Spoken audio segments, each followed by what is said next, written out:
mukhtaar ibraahim nimco maxaad ku aqoonsatay adeertii yareed markaad aragtay adeeranu marka hore maan aqoonin inanta yar manaan maqal saaka aroortii baan maqlay inanta yar la soo xaday ayaan maqlay saaka dabeena waxaan isku eegay wejigii aan arkay iyo maxay heeday in wejiga facebooka ku yaala waan eegay inanta yareed bay noqotay waxa magaceedan horta marka hore weydiiyay intaan qadada la siinin waxaan marka wuxuu igu yiri u soo faraxal inanta yar waan u soo faraxalayay dabeena way sheeg weyday magaceeda markii dambe ee ay intadii dhamaysay ayay sheegtay ugu tir waxa la yiraahdaa Muntaas Maxamed Xasan markaasaan ku walaal halkee degantii markaasay igu tiri meel fog baan deganahay markaasaan ku riin in aabaha magacii hooyada magaceed baan ku yiri markaasay igu tiri markaasa hooyada magaceed markaan weydiiyay ayuu xanaaqay wuxuu yiri dabeena inaan tiriida dabeena waay baan ku dhaw ku haystay inanta yareed dabeena saaka aroortii markay ahayd ayaa message soo dhacay waxaan ku raabtay message-kaas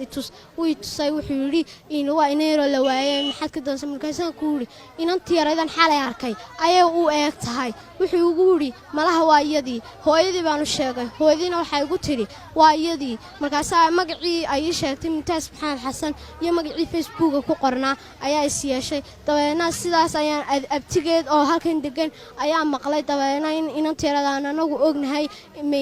ninkii xaday aanu garanayno oo noola soo maray dabeena markaas ayay tiri markaas ayuu yiri in anagu weyn maxay ahayd uu noo yimi isagii si ay dhidiyo hooyadeed oo wada socda ayaa noo yimi marka ma ku sheegtay tiireed in la soo xaday oo xaafadoodii laga soo xaday iyo in kale ma sheegin inanta yar waxay ahayd ilaa meelaha 5 jir